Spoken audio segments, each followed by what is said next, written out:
Terima kasih Ibu semua sudah menyempatkan waktu untuk akan melakukan pembagian tentang budaya positif yang telah kami pelajari di modul 1.4 calon guru penggerak. Nah, sebelum kita masuk mengenai budaya positif, ini ada sebagai ilustrasi menjadi seorang guru.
Wah, luar biasa Pak Udin. Ini benar-benar melakukan apa yang sudah saya selami.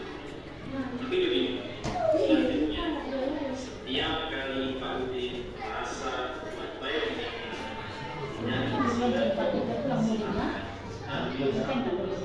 aku yang sudah Pak Udin ajarkan.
Sudah menyaksikan ilustrasi video mengenai bagaimana kita menghadapi anak-anak kita yang terkadang kita terbawa emosi.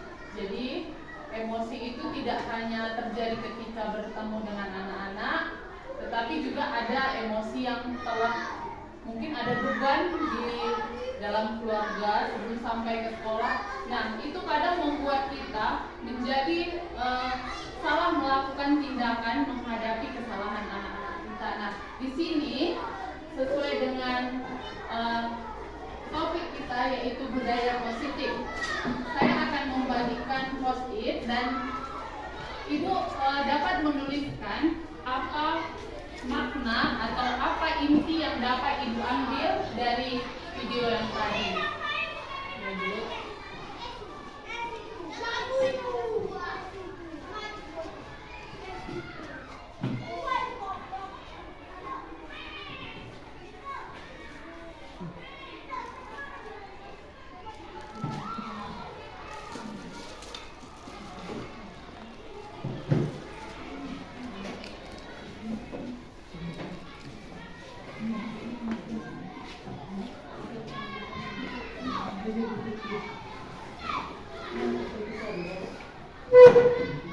Mungkin kita dapat menuliskan perilaku guru tadi seperti apa, dan juga perilaku kepala sekolahnya kita dapat tuliskan, atau ada ibu semua menyimpulkannya juga boleh.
Ya Pak, saya membantu ibu saya jualan sampai larut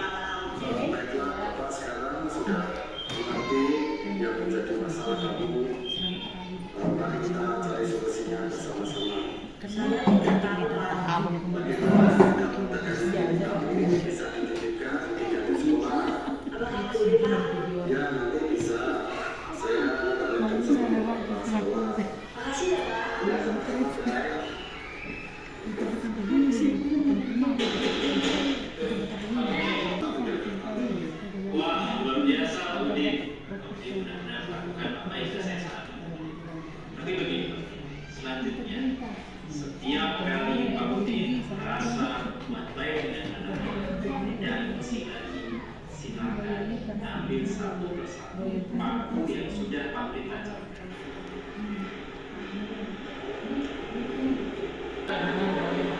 Kalimat kata-kata yang sudah kita keluarkan tentu bekas pada hati mereka. Dan sampai kapanpun juga akan selalu diingatkan.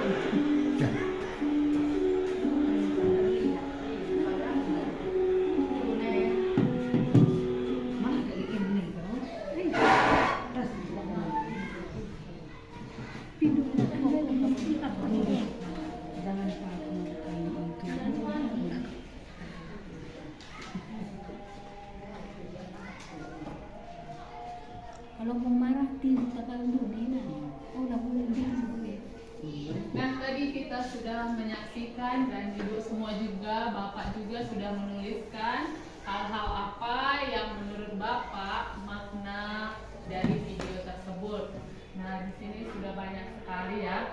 Nah, sebelum saya membacanya mungkin ada yang ingin mau menyampaikan apa yang menurut bapak tadi, kan ini udah dituangkan banyak kali ya. Mungkin ada satu orang yang mau menyampaikan apa maknanya. Ada Pak SS?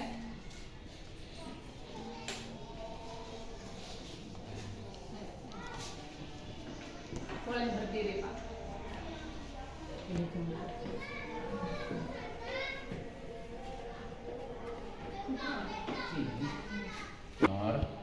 Honorer di sekolah ini.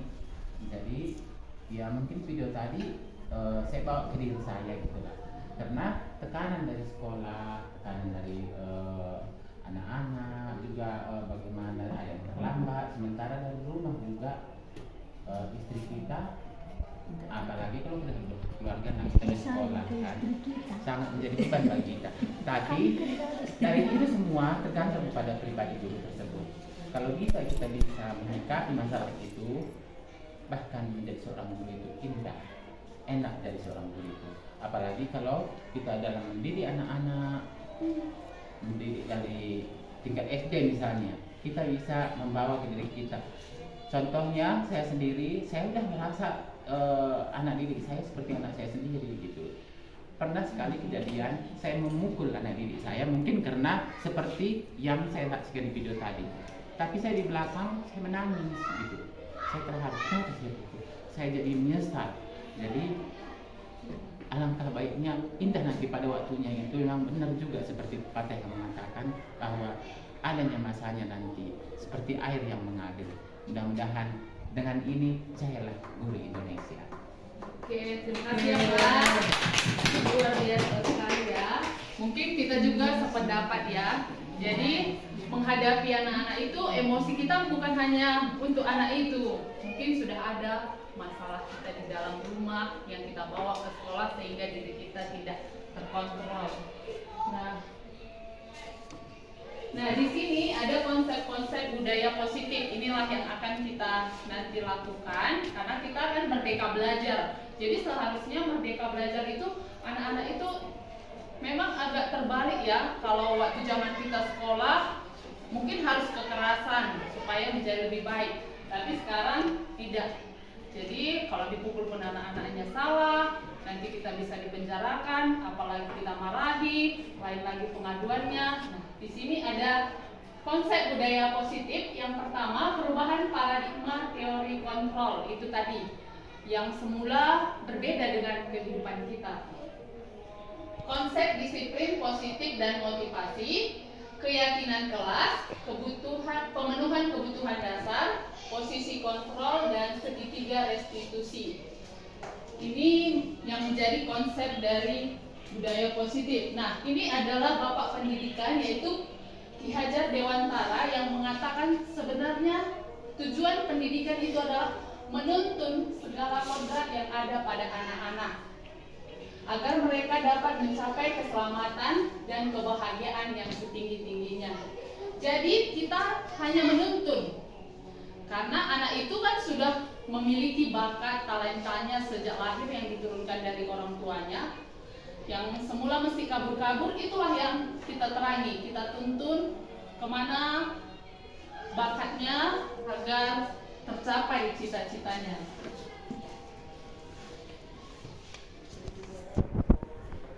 perubahan paradigma. Mungkin ini ilustrasi kontrol. Kenapa guru sebagai pengontrol? Ini bahwa kritik membuat orang merasa bersalah. Kita kritik anak-anak, kenapa terlambat, kenapa PR-mu begini, itu akan menjudge dia, oh aku bersalah.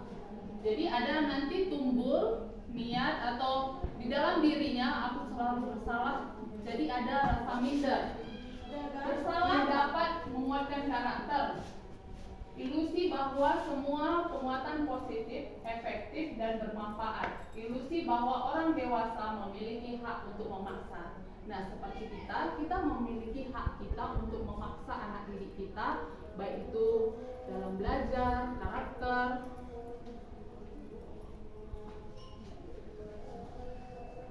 Nah, inilah stimulus respons dan teori kontrol. Kita mencoba mengubah orang agar berpandangan sama dengan kita.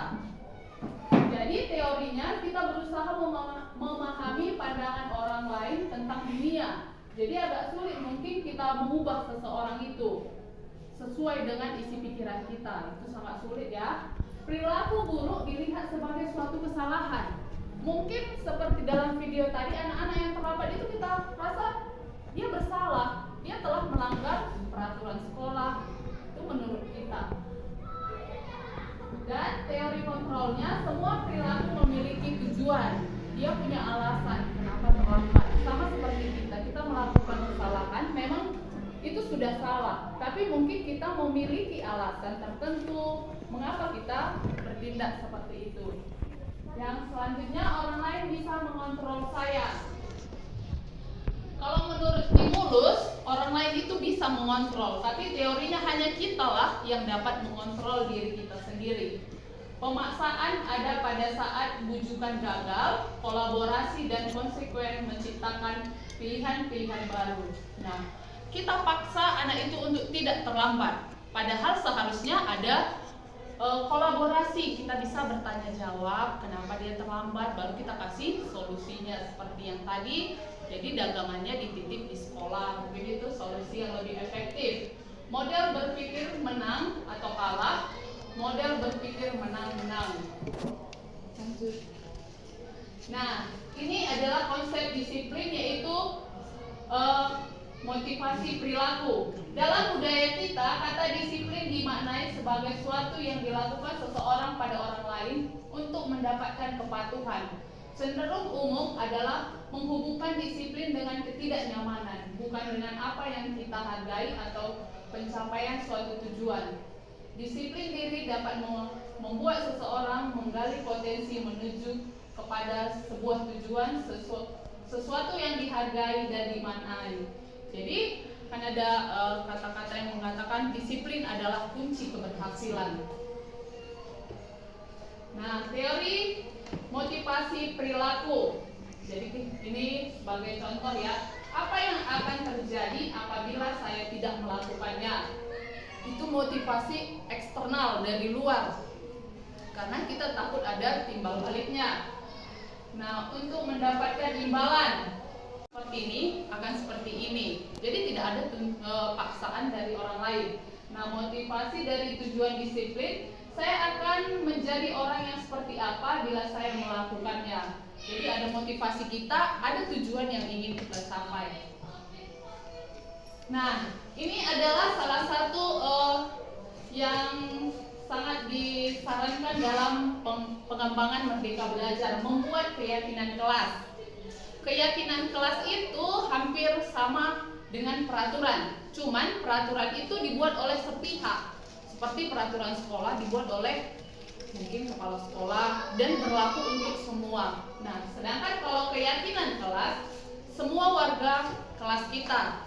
Jadi kita buat apa yang wajib kita lakukan, apa yang harus dan apa yang tidak boleh. Itulah keyakinan. Jadi adanya kolaborasi. Jadi tidak ada nanti seperti kehendak supaya dia berubah, tidak. Jadi kita buat nanti keyakinan kelas kita. Ini sebagai contoh, mengapa kita harus menggunakan helm bila mengendarai kendaraan roda 2? Karena kita menaati peraturan, itu adalah peraturan. Jadi sekelompok orang membuat peraturan dan berlaku memaksa untuk semua. Mengapa kita tentang penggunaan masker dan mencuci tangan setiap hari, itu juga sama ya. Nah, ini adalah salah satu, ini peraturannya sebelah sana. Selalu kembalikan buku ke tempatnya. Mungkin kita di kelas gitu ya, habis literasi, kembalikan buku ke tempatnya. Nah, itu adalah peraturan yang kita buat dan berlaku untuk warga kelas kita. Dan itu juga menunjukkan keyakinan supaya anak-anak bertanggung jawab. Dilarang mengganggu orang lain, itu berarti kita harus saling menghormati. Hadir di sekolah 15 menit, itu kita juga disiplin, tanggung jawab. Dilarang melakukan kekerasan, menggunakan narkoba, bergantian atau menunggu giliran. Nah, itu adalah peraturan dan keyakinannya berupa kalau menggunakan masker berarti itu berkaitan dengan kesehatan. Tidak hanya seseorang tapi semua menjaga kesehatan. Nah, nanti kita berdiskusi, berkolaborasi membuat pembentukan keyakinan kelas kita. Mungkin di kelas rendah dan di kelas tinggi. Keyakinan kelas bersifat abstrak daripada peraturan yang lebih rinci dan konkret. Keyakinan kelas berupa pernyataan-pernyataan universal. Pernyataan keyakinan kelas senantiasa dibuat dalam bentuk positif. Keyakinan kelas hendaknya tidak terlalu banyak sehingga mudah diingat dan dipahami oleh semua warga kelas. Keyakinan kelas sebaiknya sesuatu yang dapat diterapkan di lingkungan tersebut. Semua warga kelas hendaknya ikut berkontribusi dalam perubahan keyakinan kelas lewat kegiatan curah pendapat. Bersedia meninjau kembali keyakinan kelas dari waktu ke waktu. Misalnya contoh keyakinan kelas yang sudah saya lakukan di kelas yaitu mengangkat tangan jika ingin bertanya. Itu keyakinan. Jadi kita tanya anak-anak, apa keyakinan kelas kita yang harus menjadi, itu sama seperti peraturan, cuman bedanya keyakinan itu dibuat bersama-sama. Nah, ini nanti adalah tindak lanjut dari kegiatan ini. Kita mungkin bisa tuliskan ya Bapak Ibu, apa keyakinan kelas yang harus kita lakukan. Boleh ditulis lagi ya Bu. Satu aja, satu orang. Keyakinan.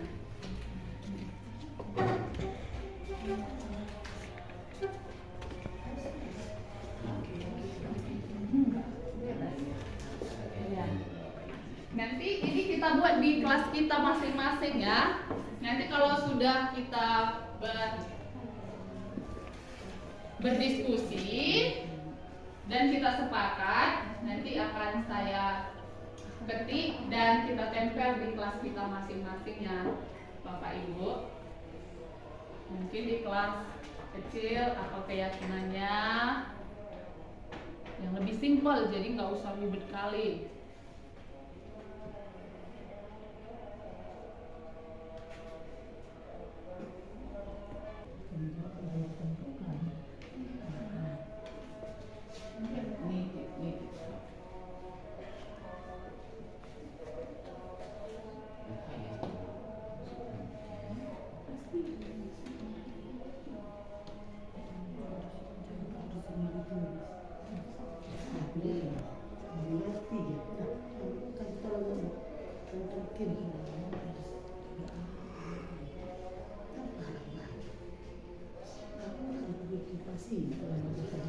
Sudah? Satuan.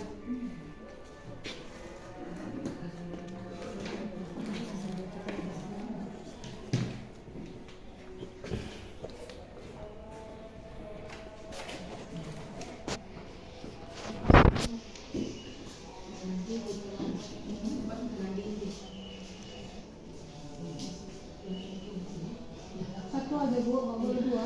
Boleh. Nanti kan bawa pulang-pulang kan nggak enak.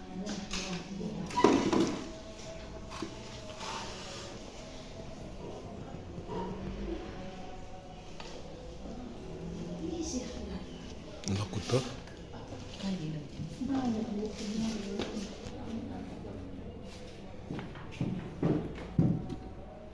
sudah Bapak Ibu, mungkin bisa dibantu ketiknya. Tidak menyela saat orang lain berbicara. Jadi lebih bahasanya kalau lebih, maksudnya lebih sopan, universal, tidak menyela. Berarti kita itu saling menghargai. Mungkin bisa diganti ya, saling menghargai. Ya. Jadi di situ masuk tidak menyela.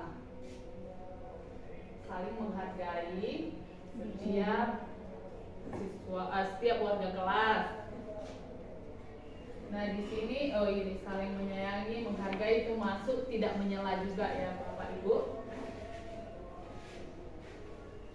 Berkata sopan jauh lebih menyenangkan, ya ini boleh. Terus berkata sopan jauh lebih menyenangkan.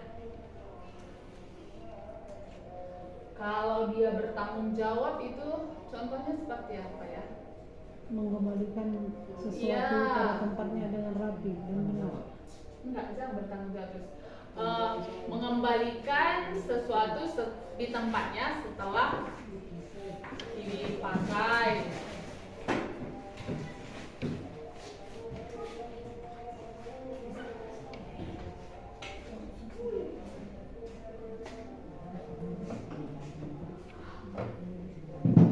Jangan mengganggu teman, itu masuk menghargai ya. Tidak boleh ribut.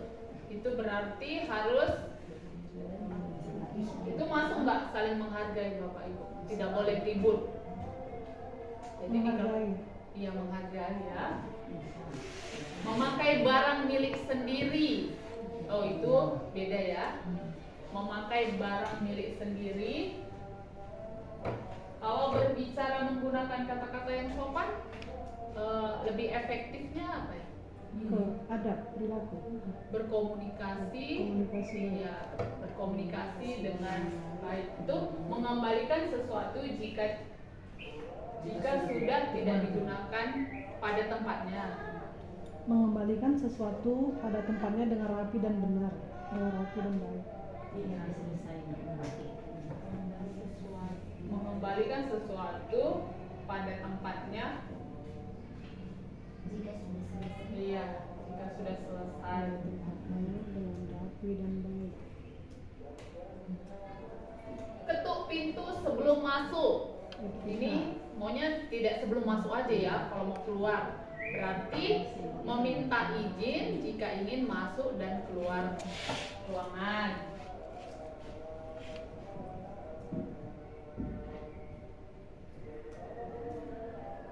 Keluar ruangan.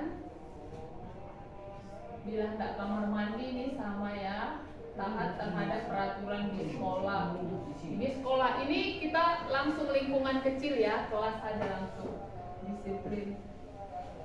Kalau mandiri berarti kita kasih tugas sama anak-anak kita. Jadi kita mau dia mandiri, kata-katanya lebih efektif itu mengerjakan tugas dengan jujur gitu ya. Jadi tidak mencontek, tidak menyela saat orang lain berbicara. Mengangkat tangan jika ingin berbicara.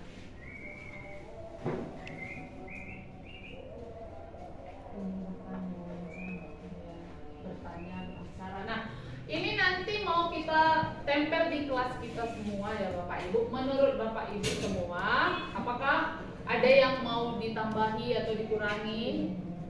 Ada Ibu panjangan? Ada mau kamu tambahi? Tidak memotong pembicaraan Oh, terhadap temannya. ya, berarti itu saling menghargai tadi. Tidak ada lagi Bapak Ibu. Berarti ini nanti keyakinan kelas kita. Jadi keyakinan kelas kita itu sama aja dari kelas 1 nanti di print, ditempel. Jadi ini sudah masuk Merdeka Belajar. Jadi peraturannya tidak hanya sepihak, tapi semua. Ada lagi yang mau nambahi Bapak Ibu? Saya bacakan sekali lagi ya. Saling menghargai setiap warga kelas. Berkata sopan jauh lebih menyenangkan. Berarti tutur katanya, tingkah lakunya, mengembalikan sesuatu pada tempatnya jika sudah selesai digunakan. Meminta izin jika ingin masuk dan keluar ruangan. Mengerjakan tugas dengan jujur. Mengangkat tangan jika ingin berbicara. Mungkin ada ditambahi satu lagi, karena di kelas kita kan duduknya berkelompok. Mungkin berkolaborasi dengan baik.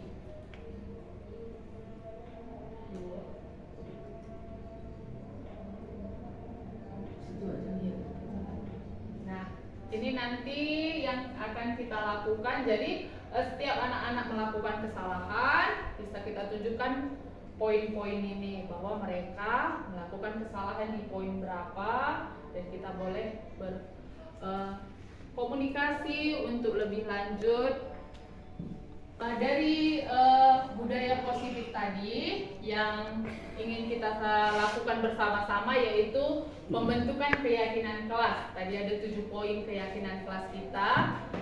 Ini nanti kita laksanakan, kita buat di kelas kita semua. Jadi kita sudah sepakat bahwa Merdeka Belajar, poin yang pertama yang kita lakukan adalah pembentukan keyakinan kelas. Inilah yang dapat saya sampaikan Bapak Ibu. Mana tahu ada kekurangan, mohon dimaafkan. Tutur kata saya bukan mengajari, saya hanya berbagi dan bertanya jawab juga tentang apa yang telah saya dapatkan di guru penggerak. Terima kasih.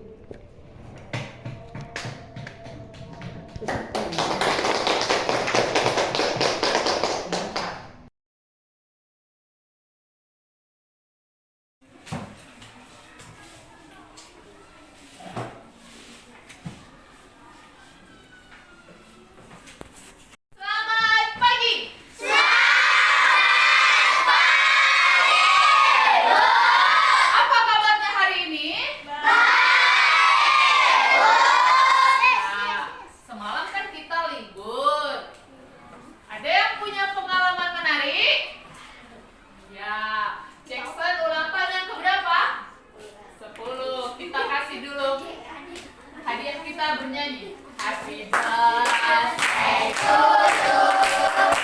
Happy birthday to you. Happy birthday, happy birthday, happy birthday to you.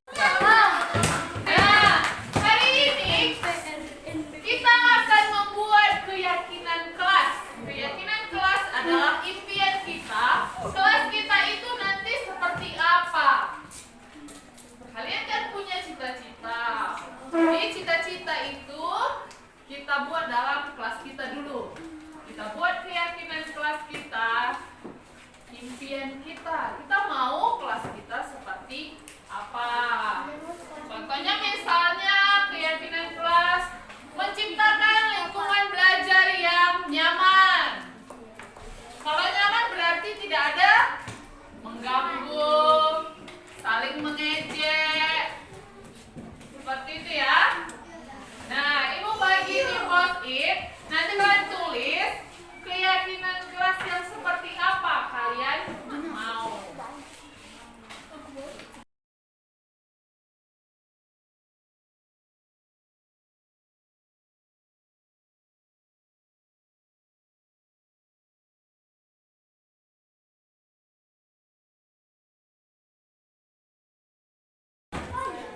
Impian kita, kelas kita mau seperti apa? Waktunya 5 menit. Ayo, tulis ide-ide kalian. Mau kelasnya seperti apa?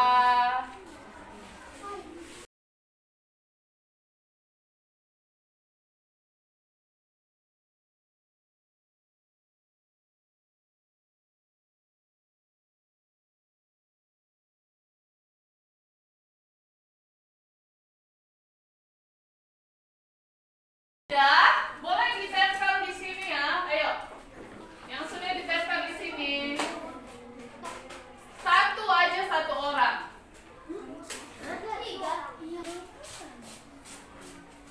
Ayo yang lain, boleh ditempel ya.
bersih. Mengangkat tangan ketika ingin berbicara. Ya, bagus sekali ya. Nah, jadi yang pertama apa? Saling menghormati. Ya, saling menghormati. Berarti kelompok sini nanti menuliskan peraturan yang pertama, saling menghormati. Apa yang kedua? Angkat tangan jika ingin berbicara. Ya, mengangkat tangan jika ingin berbicara. Boleh nanti dituliskan di sini. Saking buat. Yang lain? Apa lagi? Bekerja secara jujur. Jujur ya. Ya. Yang lain? Apa lagi tadi yang udah kita sepakati? Permisi jika ingin berbicara. Iya, meminta izin jika ingin masuk dan keluar.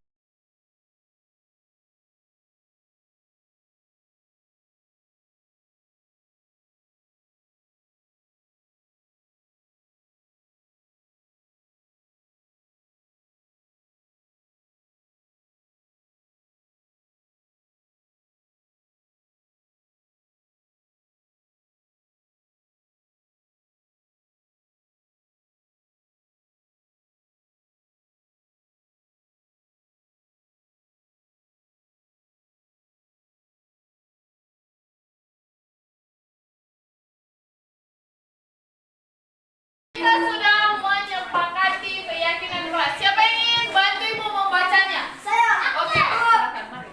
Oh mana bu? Bacakan keyakinan kelas yang sudah kita buat. Bekerja dengan jujur, taat aturan dan berikhtiar, On time. konten, meminta izin jika ingin masuk atau keluar kelas, menjaga kebersihan lingkungan dan kelas, bekerja sama dengan kelompok, saling menghargai, mengangkat tangan jika ingin berbicara. Oke, jadi ada 7 keyakinan kelas kita. Jadi kita impikan kelas kita nanti menjadi orang di kelas kita semua orangnya jujur. Baru bekerja samanya bagus.